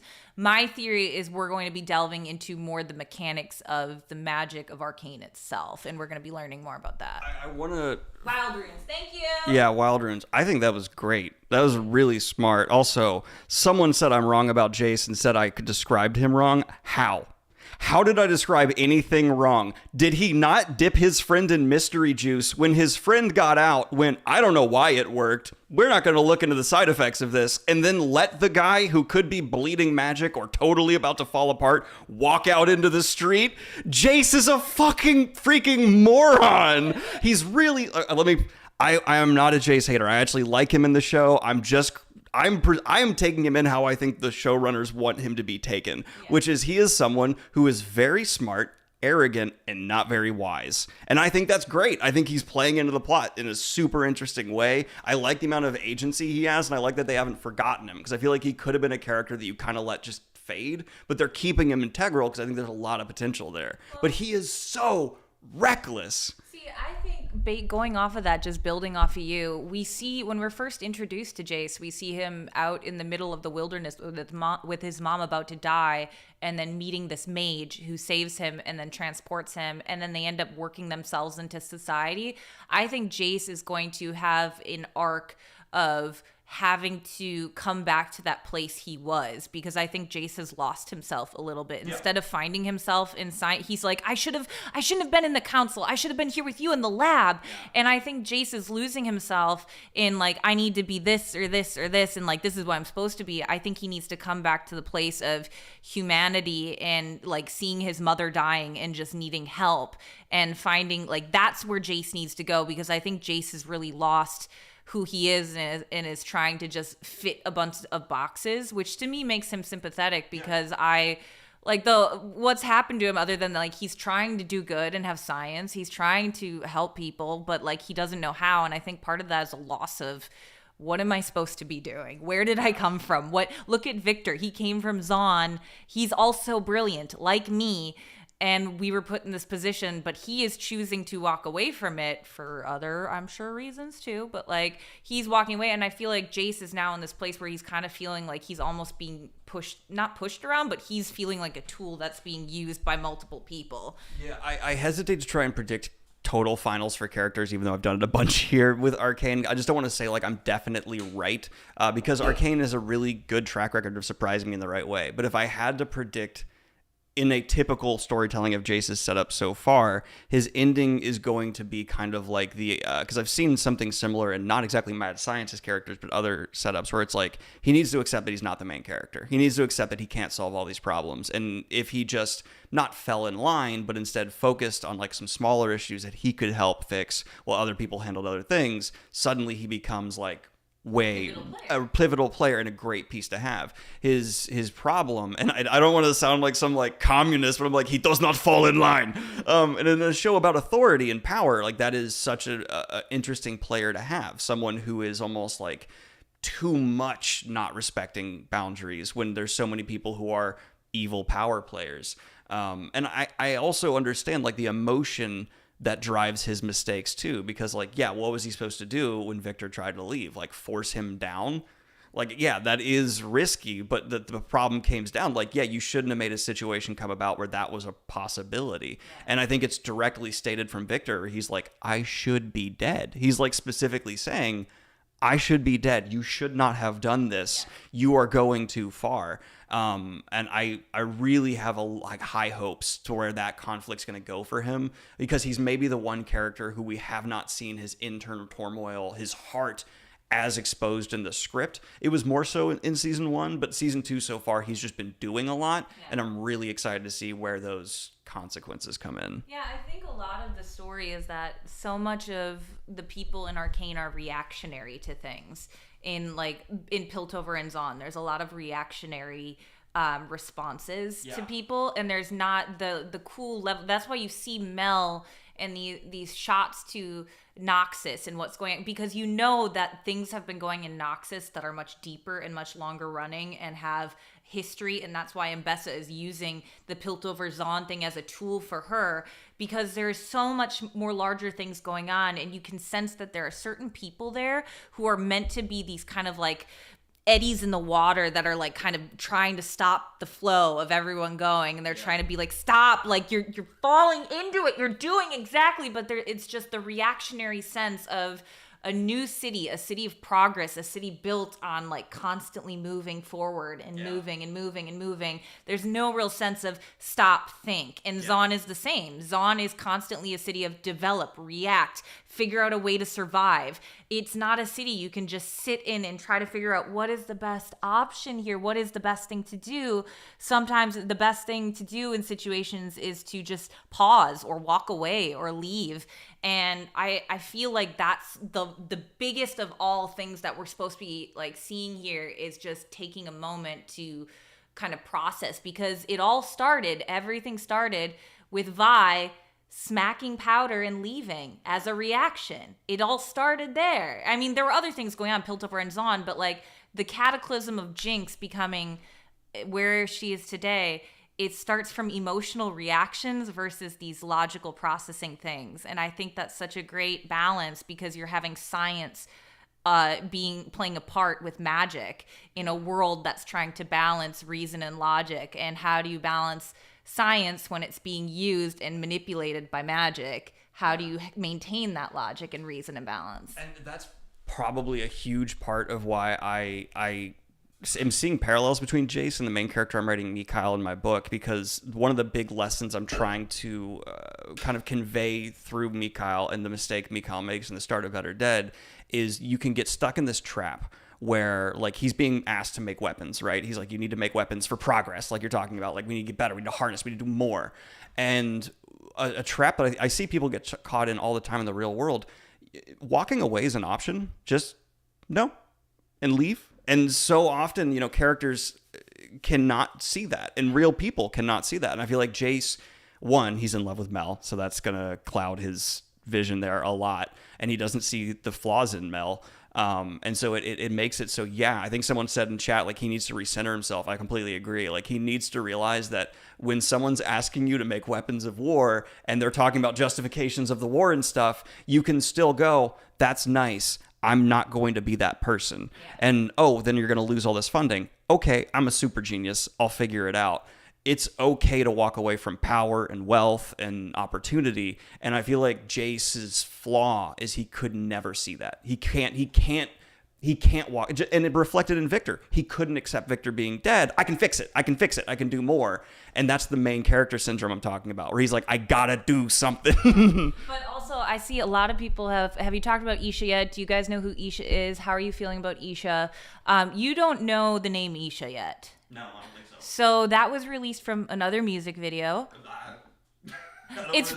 No, but like it's just the name of the little girl. Okay. That's her name, is Isha. So you know that is her name now. The one that put a gun to Vi's. Yes. Okay. That little, like, I don't think they said her name in the show yet, so I wanted to inform you that is Isha. Deliberately been silent.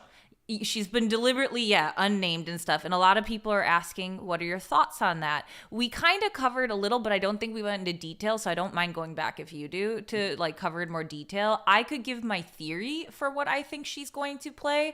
I don't know, again, for multitudes of reasons. I don't know if Isha is a character in League or not. But like I have a theory for what Isha is going to play and represent. We talked about how it's going to be Jinx.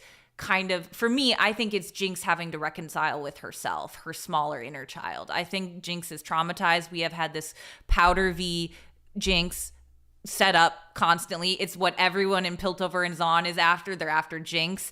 Vi's looking for Powder. Vi's accepted Powder's dead. Not really, but like accepted Powder's dead. And for Jinx, she tried to wash away Powder in the water with Silco. She brought Silco back to that water to say goodbye, and like almost I'm Jinx, that's me on the poster. If you need anyone to ruin your life, that's me. And I think Jinx really, like Powder, Jinx, whatever we're going to call, really needs to, it's going to be about embracing herself and accepting both sides of herself. And I think that's going to be Jinx's story for me, is it's going to be Jinx removing herself as a Jinx. I think that's going to be what it plays out to. And I think Isha is going to be a reflection of that she's going to be able to heal herself through by playing a role that she never had. Yeah. I think that Jinx is going to fill the role of all the parents that Jinx has both loved and killed. Like, all of Jinx's family dies. Nothing stays dead, as we know. So like, Vi's family abandoned her. Zaun itself was going to give her up in a lot of ways. Silco, her father, like she doesn't have a lot of people in her life, and she doesn't even love herself. She's got a ton of tiny little cute supportive robots. I mean, we love the fire. Well, Jinx, like, obviously is the fun character to root for because her aesthetics are badass, but like from a like taking it apart writing standpoint, she is like, you always want to, because she's so cool, right? You want to put yourself next to Jinx, but in reality, and one thing I think the show could actually crank up a little more, that despite her obviously appearing as a literal nightmare for Kate and stuff, she is terrifying, and she is not someone like.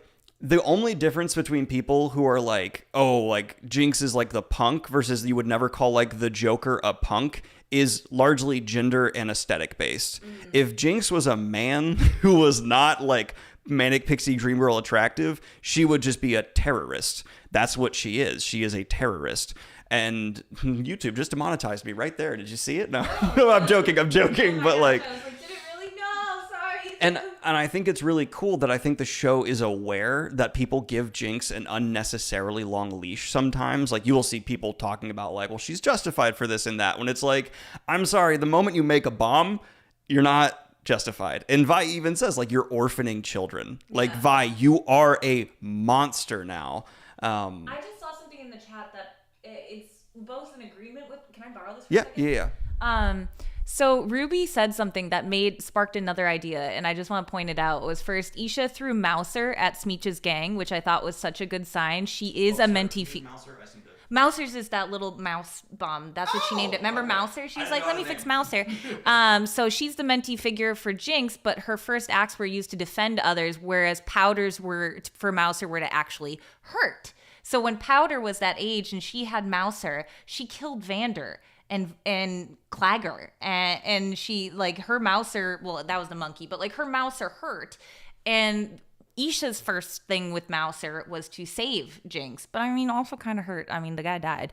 But my thing that sparked an idea off of is that kind of like what you were, oh shoot, now the thought just went. Dang it, that was such a good thought. It had me thinking about that. But you were saying like, that's what it is here. She puts herself in danger to save rather than shooting from the side like Jinx would have. She put herself there. So she is this reflection of like what Powder could have been.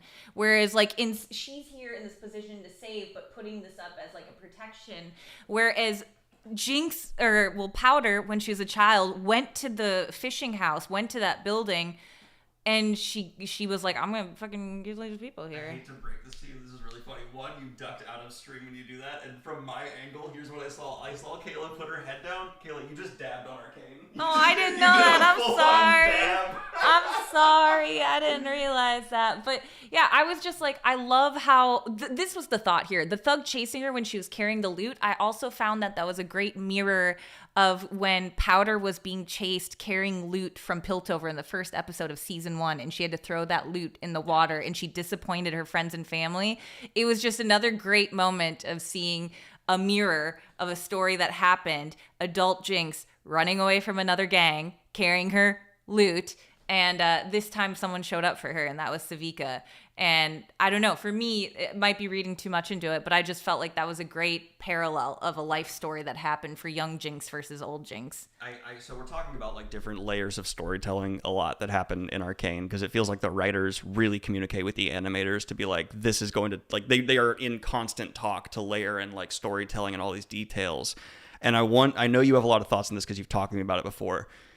There is a lot of storytelling done through the physicality of how people fight. Mm-hmm. Like, Caitlyn is always at a distance, loading a gun, trying to get a shot, and that's like representative, I think, a lot of like how she operates, where she's like, and her character in League, but like also like she's written in a way where she is tactical. Like, that is her, and Vi is falling in line with her because Vi is literally wearing boxing gloves and is a very, like, the way she fights is literally to take someone on and box them, which is a very strategic approach. And meanwhile, when they confront Jinx, at one point, Jinx is whipping around a minigun to shoot at Vi and just firing bullets in directions, doesn't care. It's just, she's a mess. Like, and I think that's so cool that you can get, like, obviously characterization through action's common, but you also see it then like layer into the play between their relationship, because Jinx shuts down Vi's gloves and is like taking her off balance in ways where you're like, oh, it's kind of like she knows her. She knows if you want to get Jinx or Vi off on her back foot, take those away, make her more messy, right? But then Vi's able to overcome that because she is the older sister. She's able to like she literally gets the gloves back on and just kind of deals with the chaos that is Jinx in a way that no one else does. I mean, she literally slips these like gangsters that show up because of a friend that arrives with her, but she's just having fun and like she shoots behind her back and she's doing all this like slippery stuff. But Vi is just like able to control her in a fight. And it feels like how when I fought with my big brother and I would like try and be like sneak hit and he just poof, like, I got you. I taught you that. Like, yeah. I just want to address a discussion going on in the chat, and I just want to shut it down real quick because this is a very easy answer. A lot of people say, or there was some powder dislike in the chat going on because they were like, well, she was a coward. She like ran away in season 1. Like 5. She was 9. And 9. a child. Well, and she lives in a gangster-ridden, terrifying city, and not everyone has the heart of a lion. There are some Neville Longbottoms in the world. There are people who fight with different parts of themselves, and not everyone is a physical fighter. Sometimes you just also got to admit that kids are kids and they get scared, and you just I will not stand for the slander. anyone who calls a traumatized 9-year-old a coward, please don't ever be a parent. I'm just going to put that out there. That might sound extreme, but as someone who has been around a lot of trauma, give kids grace. They don't have logic. They don't have an ability to cope. And if they've been hit and hurt and they don't have a way to defend themselves, they will run. They will cower, because think of it like this way. You are in a world where everyone is 5 times your size and all you've been told is no, stop. Mm-hmm. You can't conquer an idea. And that's, I think, one of the brilliant things that informs Jinx as an adult from the child powder she was. It's the ultimate reclaiming of agency, because she has zero allegiance, zero cause. She is just angry and she's lost and she's a chaos agent because she was a kid that was given zero chance. So she's not a part of society. She literally, I think, directly states that, where she's like, if you need someone to ruin your life, you're something, or society, or something along those lines. Like, she's literally a result of a neglected soul. This will be the last time I address this, because I will not engage with this anymore. Jinx also stayed this time and fought. She had her thing. She had her fight, and she was going to take that beating. She was going to go out swinging this time. You mean when Vi was literally beat her? No, I'm talking about when she got like even jumped and Savika showed up, but she got jumped after running away with her loot, and then Shmi was there. She was there and she was ready to fight. She was ready to go. That is what we call character growth and character arcs, even if it's in a negative direction. That is in terms of writing, showcasing how this character has been impacted by the trauma and change.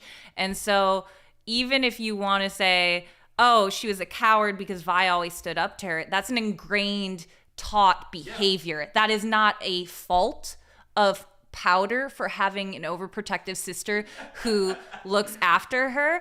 That is a child who grew up learning, this is my place, this is what I do, this is the person I look to for everything. I follow what they do, and when they're not here and I don't know what to do, it is fight or flight, and her response is flight.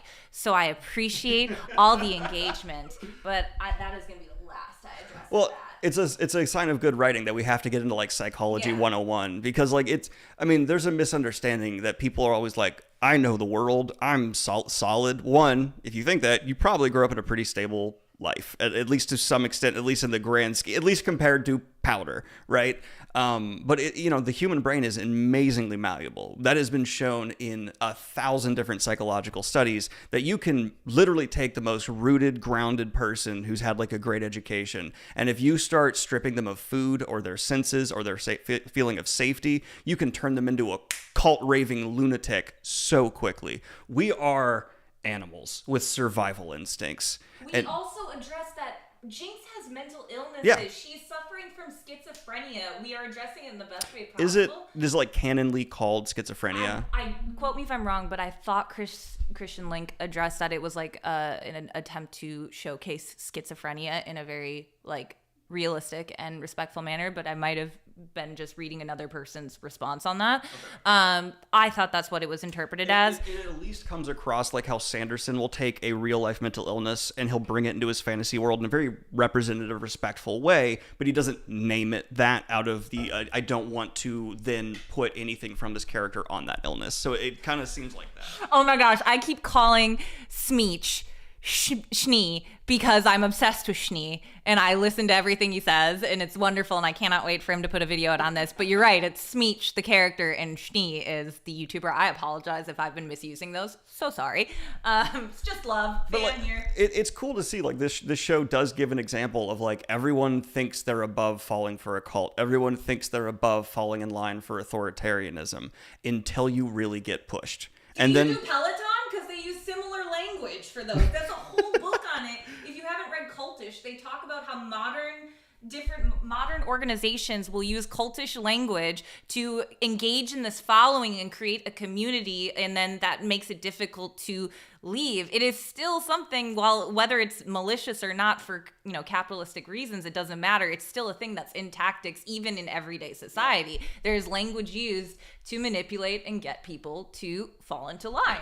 Marketing is a multi-trillion-dollar industry, and that's because it works. And marketing works because we are all very susceptible. We're talking about Arcane. Anyway, I just something. But that's what I mean. It covers so much. Yeah. It's such a rich, fascinating world because you get aspects of not just like the environment, the climate, the whole actual part of itself, like the socioeconomic statuses of people. It's all about intersectionality of all these different things playing and then coming to a head, which I just think so beautifully reflects our world. Yeah, and we've talked a lot about the positives. I do want to get, because we're in episode 3 now. I think we've just kind of into episode 3. Rolled into episode 3 now. But there's this, I do want to criticize, episode 3 is my favorite episode. I think it emotionally was just, actually, like, I want to say emotionally it was, and I want to use this word specifically, choreographed extremely well through the fighting, through just the postures, the face. Like, it was a really well, like, every character was directed, I guess I should say, really well, and their movement to communicate so much, even more so than the opening of episode 1 with, like, the funeral stuff. But I do want to get into a criticism. Vi and Kate, I really care about their relationship. I love it a lot.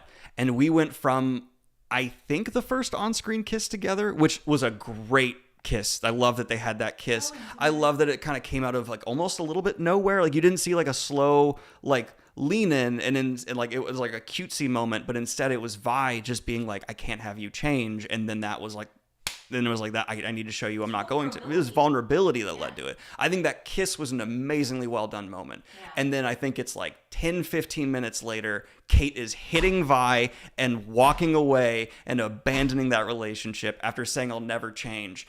And I think if I rewatch it, I'll see the justifications for her character making that switch more. But at least from the writing in my perspective, she should have been valuing Vi more. And I think her specific emotional handling of that, despite me understanding she lost her mother, all this stuff, it didn't feel like at least we as viewers were given enough time to accept that change happening. Can I push back on it? Sure, yeah, I mean... Okay, this is my pushback. Kate reflects Vi. Yep. Because Vi lost her parents, and like she even states that. She's like, yeah, I can. So like this isn't something profound that I'm saying, but I think the reason that there is this harsh change is because that seeing her mother dead changed something in Vi immediately. And it shaped her entire childhood and shaped her entire life and how she raised her sister, the position she felt she had under Vander, what her goal was in terms of like bringing Zahn out into the front here. And then Kate came into the Fishers having absolutely no idea, completely oblivious to this, just living in her, up there in Piltover, having her mom as a councilwoman, and she resents her position, but she was unaware of what was going on in the Fishers. Jayce even says it, we are not fit to run these people. We know nothing about their lives.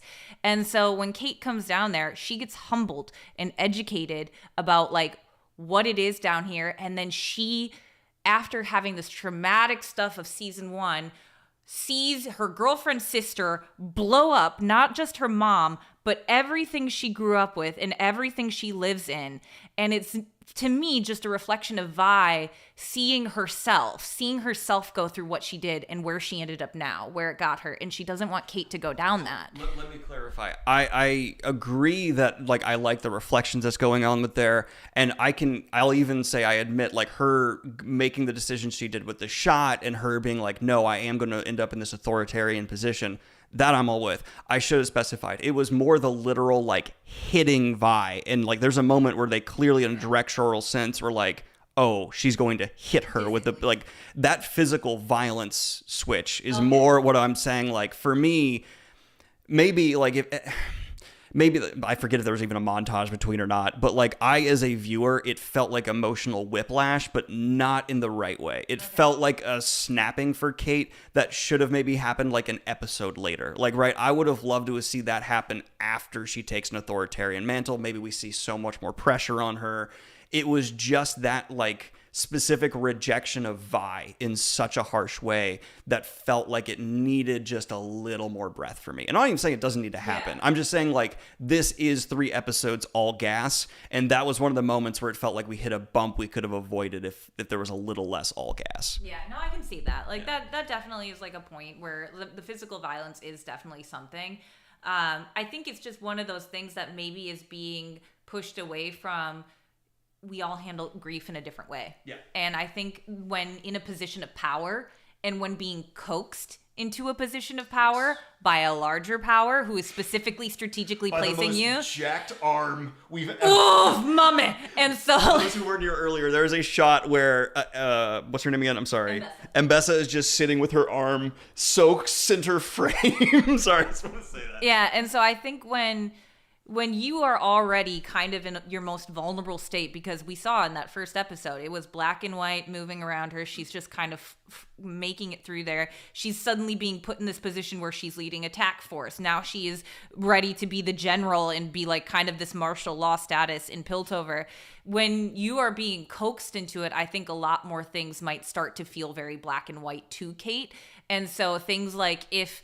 You know, she goes from being like, I'm black and white. I love Vi. I have feelings for Vi. But then Vi says something. I'm reactionary to it because it goes against. There's no, like, smooth transition between those feelings. I feel like it's a very harsh fluctuation of, I'm hurt. Oh, you're comforting me. Now you're saying stuff that's not comforting me, and I do not agree with. Get the out of here, you know? And I will say I could like it more if in the next episodes they more play on the idea that Vi was protecting Jinx, because there is an argument to be made for that. And I agree with what a chatter just said, that Jinx is Kate's trigger. So, like, it could have justified it more, but we were explicitly told that Vi was protecting a child, not Jinx. And so it's kind of muddling that message, which if that is then intentional in future episodes and the writing talks about that and expounds upon how Kate's confused, seeing Vi protect someone who she said take the shot at. There's mixed messages that frustrates Kate. Great. I've watched a lot of bad shows and I'm afraid we'll see that dropped rather than used. But Arcane is so good, it absolutely could make that the correct way and handle it well. I was going to say, I don't think Riot would let like something like that big go. I think it's just going to be like, I feel Vi is convincing her own self that she was just saving a kid. And we know it was, yes, she's saving a kid, but she also wants to save her sister. And there was an opportunity there to stop it. But also, she doesn't want Kate to kill a kid. There's a lot of layers to those things. And all of those can be right. Those they don't have to be one or the other. I really hope the conflict between Kate and Vi is very much so orbiting around that moment. Because that is such an integral moment. Yeah. And it's the reason it's the ending of the Act 1, because that is going to be a pivotal moment. Well, the ending of Act 1, let's talk about the actual last shot. So we see this well, actually, I'm sorry, before we get into anything, I just want to say, before I forget, I love that they're doing 3-episode drops. I think there is this constant debate going online right now of people, the chat box is literally just covering me this entire stream. I just realized that's probably going to be annoying for people on playback. I'm going to make that a little smaller, chat. I hope, and that's no disrespect, chat. I just realized I'm literally behind a bunch of letters. But in the day and age of streaming, there's this constant debate of like, oh, it's better for the algorithm to do once a week because then you're relevant for longer. Oh, no, but I want it all now. We're in the day and age of binging. I think The Boys have done something similar where it's 3 episodes and then I think 1 a week.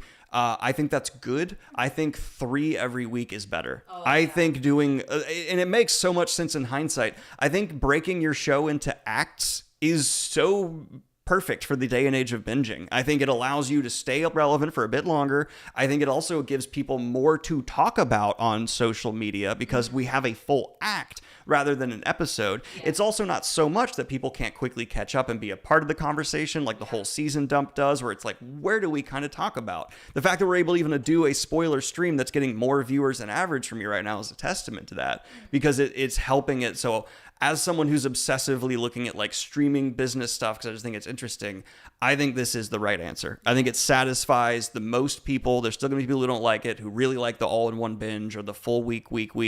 But I think this is the best solution I've seen for this type of show. Yeah, and before we get into that final scene, there were a couple comments I just wanted to address because I thought there were some really good points. I'm gonna mispronounce this, so it says like something right, but question mark. I think it's well foreshadowed because Caitlyn hasn't really worked through her prejudices. She calls the undercity people animals. She says she thought Vi was different.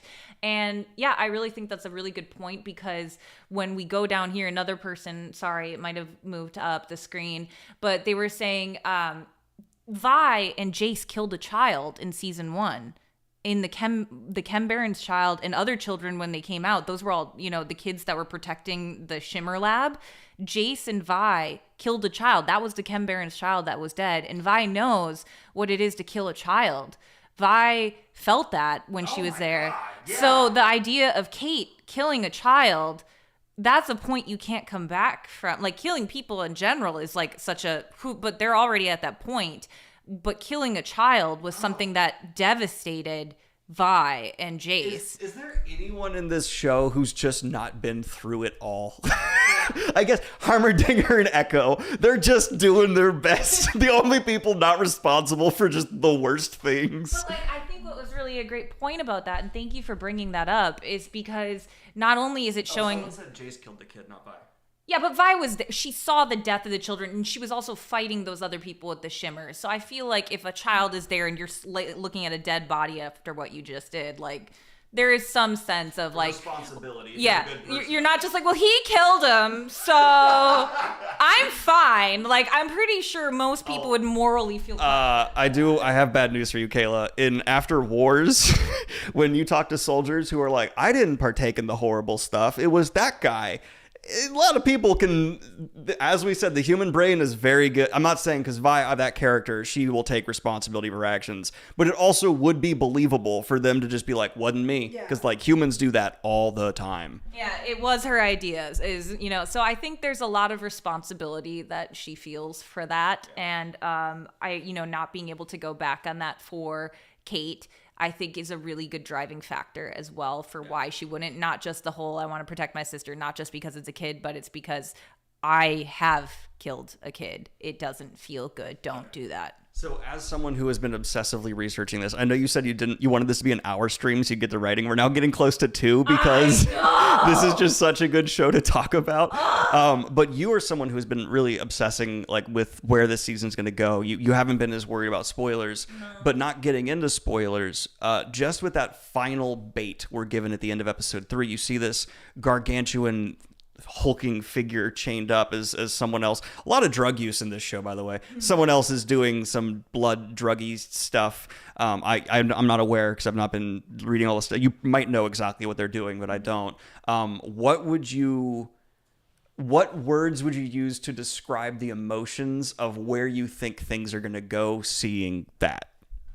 Oh gosh, I have so much I want to say, but I can't take credit for my actual thought because it came from Shnee's video, and I don't want to spoil that for anybody. I'm going to say the character that they introduced at the end, if you aren't already spoiled by it, hold on to that because that'll be really cool. Okay. I don't want to dive into that because I think for people who aren't as deep in the lore indulgence that I am, that'll be a really cool reveal because it's going to play into what Christian Link said was a huge key point of the entire Arcane story, which is, and there's lines to it, the nothing ever stays dead. And there are things, Jinx made a point about how she has buried Silco, and she's buried Vander and buried family, and so, her own mother. And so I just think, I'm trying to avoid this. I'm just saying, I think we're going to get a lot tying back into the core relationships here, and of like really going and facing trauma from your past. It's going to be a lot about dealing with that. Are you saying Arcane's a show about trauma? Yeah, but I'm No. saying this is going to be the past coming back to haunt. Yeah. And everyone, I would appreciate it if you don't spoil for Daniel in there. He doesn't know who Warwick is. I know the name. I've heard you know it. The name because you asked me, and I got real hyped at the end. Yeah. I got up and I was like, Warwick, and then Daniel didn't know what I did, so that was really weird for us. But nobody spoil, please, for him, because he's one of those people who doesn't have. I love you so much. The only other thing I wanted to add here at the end, thank you everyone for being a part of this spoiler season 2, just Act 1 conversation, Act 1. which we'll do every week. These will be weekly. I just want to say my predictions, or actually no, first before I forget, someone described Arcane in the best way I have ever seen it described. Bad chemist doing weird stuff. I feel like that is the perfect way to describe Arcane. What's the main driver of conflict? Bad chemists do weird stuff. Bad chemists do weird stuff. Can I make that, I just want to make that a title for something. Yeah, really. It's just my handbook. If I was going to do a 4-hour deep dive into Arcane lore, I would call it Bad Chemists Do Weird Stuff. But I just want to say I'm deeply sad that there will not be more seasons, but it also makes me extremely happy because this easily could have gotten renewed for 3 and 4. Obviously, it's one of the most critically acclaimed animated things in a while, but it does feel like they just know, no, this is the story we're telling. We're not dragging it out, because could you imagine, Jinx in season 2 still feels dangerous, maybe more so than ever. Sympathetic. Yeah, but Jinx in season 5 would feel tired, and it would feel like a caricature. It is a character that would go quickly too far, and I think that's for a lot. It's just is so reassuring after growing up in the day and age of seeing shows like Dexter and so many others just dragged on for money's sake. It feels awesome knowing that these people had, and we saw an article recently drop where one of the people involved with the show was like, it was a painful decision, but we knew it had to be these 2 seasons, and I think that's just awesome. Well, and Luce, I think, I don't know if that's an Addie LaRue reference or not, but Luce says, I don't know if you know, but there will be more shows in the universe. Yes, we know that. And that's what I'm most excited about. If I can talk real quick before we jump off, I'm really, really hoping we're going to go, oh no, I'm having a brain fart, you guys. Help me in the chat. It's the one where they go to the pirate girl, and they're at that kind of dock swamp water area with the pirate ships. What's her name? She has the cool hat and the red. Oh, what's her name? Everybody help me. While you're thinking of that, I just want to respond to somebody and say, I have seen Scavenger's Reign. I freaking loved it, and I'm so sad to hear it won't be renewed. If you need something to watch after Arcane that is extremely different but really good, Bilgewater, thank you. I really hope they go to Bilgewater. Definitely check out Scavenger's Reign. It's freaking brilliant. And thank you all for answering Kayla's question. Thank you guys. Do you Love have any you. other closing thoughts here? Just that, I don't know. I, as a non-league player, but a league lover of the lore, I really just think it's so cool to finally see these short stories being woven together. And it's really cool to have a group of people who are so in the game itself, fans of the game, being so welcoming to people like myself and Daniel into the community, because we've, as people who talk about shows on here, there's been a lot of times where fandoms not necessarily always include everybody, but I feel like Arcane's reception has been so great from the gaming community. Yeah, it's so funny. As toxic as League fans are talked about being, they all seem so down to be having newcomers in. My theory is they're so tired of their toxic whatever that you hear people like Donkey talk about all the time, that having fresh voices and everyone coming in just Must be nice. Yeah. It's just nice. Also, last thing, Cat Tree Gaming, y'all talk about Mel lying to Jayce about how they survived, she hiding her magic. We did talk about Mel's magic and how it was confirmed, but we didn't make a point about the lying. But I do want to say, yeah, I love that because that's keeping it for people who maybe aren't as aware of the League lore magic that's going on with, what is it, Shumira? I think that's really cool for people like Daniel who don't know that, because then that'll become more of like a real big impactful moment for people when they find out later. So I think that's awesome. And then thank you everyone for showing up for our first live stream as an engaged couple. Yay! And like and subscribe, all of that fun stuff. And please go watch Arcane if you have not already. Any other thing you want to add? No, I want to go right now.